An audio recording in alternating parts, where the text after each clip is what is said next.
Hey guys, so I just wanted to give a quick video in regards to some magazine holsters and preference options, and also things that people don't really consider because I look down on the details in regards to the differences, the pros and cons. So I'm going to do a little quick breakdown of that. So I have AR platform style magazine holster, two 9mm holsters made by two different companies, and I will go over the pros and cons. So here's my leather belt, which a lot of people will wear a normal belt with their everyday carry. As you can see, this has a natural curve in place because the weight that is placed on this belt with my everyday carry, a knife, and an extra magazine after a lot of usage. I would recommend getting a more rigid belt with that has a set load capacity on it to handle the weight. Therefore, when you draw your weapon or your magazine or weapon of choice, it will be the same feeling every single time to increase your percentage of successfulness with that draw. Now, with the AR style, I'm just going over this because they're pretty much similar when it comes to a magazine holster. There's a few minor differences. So this has paracord on the back with a adjustable tensioner. So as you pull these tighter or release tension, that will affect how hard and how much pressure these taco grips will grip onto the magazine. Now, as hard as it is to take the magazine out, it does one pro of keeping it in place. If you're on the run or on the move, this is not going anywhere, which is great. It is also, in the same sense, you got to find the sweet spot, because if you go to do a tactical reload, which is taking the magazine that is in your weapon out and switching it for a new magazine and then reinserting the magazine you took out, it will be pretty challenging to get this back in perfectly. So this does have a pro and con in regard to that. Now, the other pro and con, the pro side is that the length of the belt can fit up to 2 inches. So from a battle belt to a standard everyday carry belt will fit in here. Now, the con is that it does have a lot of room, and it does have a tendency to slide depending on your setup. So if you have just jeans on, this will stay in place. If you're moving around, it does have a chance to move, and if you definitely hit something, it is going to move in that direction. So it will throw you off in regards to your muscle memory on where this normally should be if you continuously put it in that same spot. That is the only con with this. Now, this is a cheap one. As you can see, you can get from Walmart, or most people can find this in their house. And this also has the same snap-in secure portion that the AR style has, which is and it also has a 2-inch length on which a belt can fit through here. Now, the con to this is that if you are concealing a weapon, one is, if you have a tactical advantage, you want to also stay quiet if you're going to intervene on a situation that's happening. Situation varies, but as a common practice, that sound alone is very well known to make the opponent turn their head, or anyone in that matter, and look at where that sound came from, because it is super loud.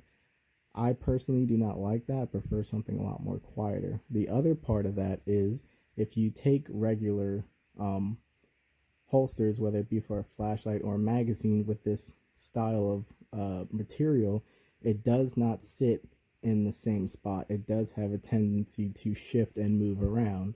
So with the added second of releasing this Velcro and getting the magazine out with repetition, it will be a little bit of a challenge. You really have to practice with this, versus this one, it's always in the same spot and you don't have to fish around for it. And so is this one, same thing, same spot. So that's your pro and con with this. Easily accessible, easy to find.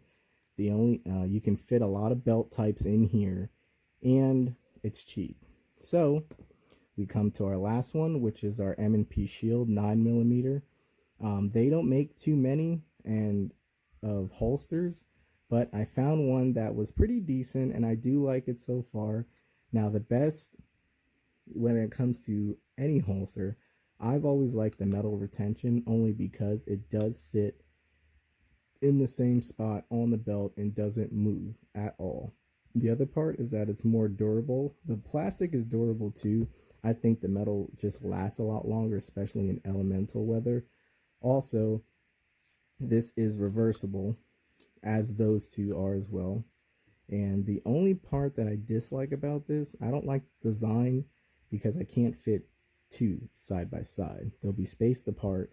The other part that I don't like about it is the way that this part is set up. I think a better design could have been conducted in regards to engineering. This does tend to dig into your hip really hard with these two bolts here, but that's the way they designed it, and it does work good for outside the waistband as well as inside the waistband. The only part is that this really gets to dig in on your hip and it makes it uncomfortable. But as far as durability, this thing is awesome.